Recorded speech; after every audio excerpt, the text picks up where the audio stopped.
All right, let's talk about something that can feel, well, a little intimidating: crypto taxes. If you've ever felt totally lost trying to figure it all out, trust me, you are not alone. It's probably one of the biggest questions out there. So today we're going to break it all down, simple Q&A style, just like we're chatting. Ready? Let's get into it. First up, we're going to cover the absolute basics. What action actually triggers a tax bill? Then we'll get into the numbers, how much you might owe. We're also going to bust a huge myth about reinvesting that catches a lot of people out. After that, we'll talk about your reporting duties, and we'll wrap up with something you'll definitely want to hear: how your losses can actually be a good thing. Okay, let's dive right in with the most fundamental question of all. When does doing something with your crypto actually create what's called a taxable event?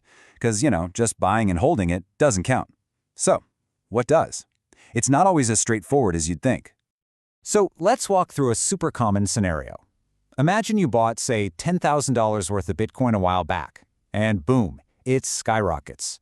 You decide to sell it for $60,000.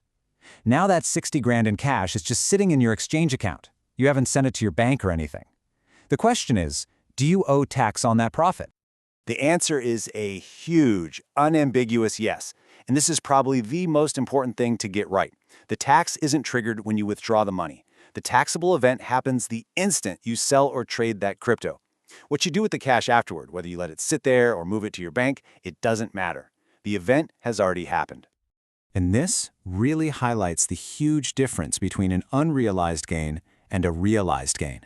If you buy Bitcoin and the price shoots up, but you're just holding on for dear life, that's an unrealized gain.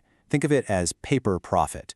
It's not a taxable event. The tax clock only starts ticking the moment you realize that gain by selling it, trading it for another crypto, or even spending it. Okay, so you sold. You've officially triggered a taxable event. The next logical question on everyone's mind is, what's the damage? How do they even figure out how much tax you owe? Well, first, let's start with a bit of good news. You're only ever taxed on your profit.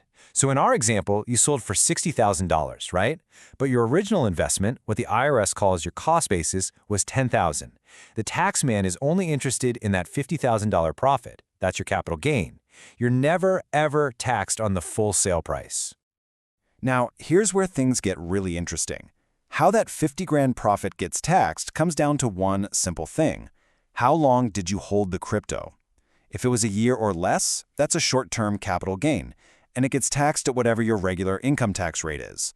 But if you held on for more than a year, it becomes a long-term capital gain, and that, my friends, is where you get a much, much better deal. And just look at how massive that difference can be.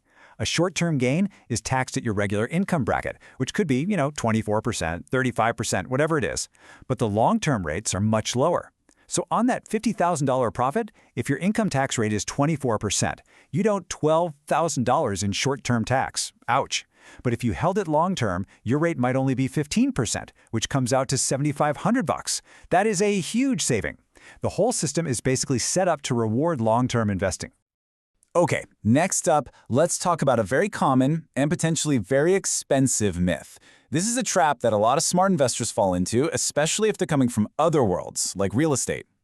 So here's the thought process. With certain assets, like investment properties, there's this rule called a like-kind exchange. It lets you sell one building, take the profit, and immediately roll it into another similar building, and you get to defer paying taxes. So the big question is, can you do that with crypto? Can you sell your Bitcoin, take that big profit, and immediately buy Ethereum to dodge the tax bill for now? Well, the IRS couldn't be more clear on this. The answer is a hard, definite no. That like-kind exchange rule does not apply to cryptocurrencies, period. When you trade your Bitcoin for Ethereum, you're actually doing two things in the eyes of the IRS. You are selling Bitcoin and then buying Ethereum.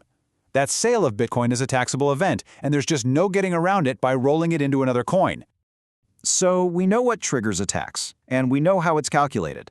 Now, let's get into the practical side of things. How do you actually report all of this? And for that matter, does the IRS even know what you're up to? Well, the answer really depends on where you're trading. See, U.S.-compliant exchanges, like Coinbase or Robinhood, are required by law to report your activity to the IRS. They'll send you a tax form, usually a 1099-B, and guess what? They send a copy right to Uncle Sam. But if you're using an offshore exchange, they don't have to do that. And this is the key. Even if the IRS isn't being automatically told about your trades, the legal responsibility to report everything is still 100% on you. So what do you do if your exchange doesn't send you one of those neat tax forms? Don't panic. As step 1 says, you're still responsible. So what you do is you go to your exchange and download your entire trade history. It usually comes as a simple CSV file. Then you'll need to use a crypto tax software, there are a bunch of them out there, to upload that file. And voila, that software will crunch all the numbers and generate the official IRS forms you need to file your taxes. Now, we've talked a lot about gains, but let's be real. Not every trade is a winner. And that brings us to our last and really important point. There's actually a pretty big silver lining when it comes to your losses.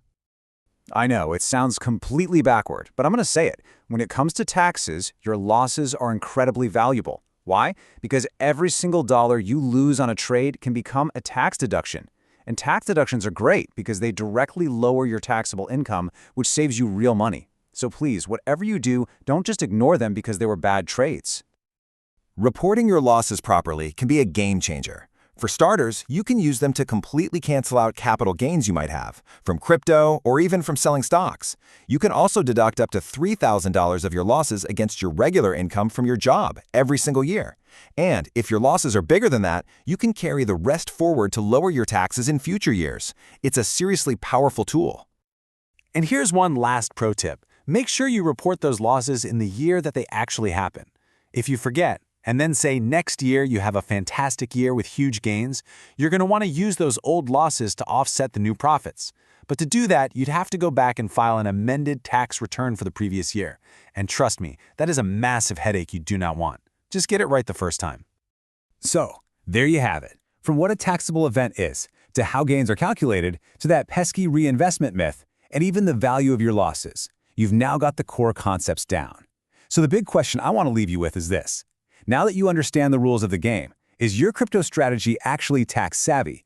Because thinking about the tax implications of your moves can be just as important as making the right trades in the first place.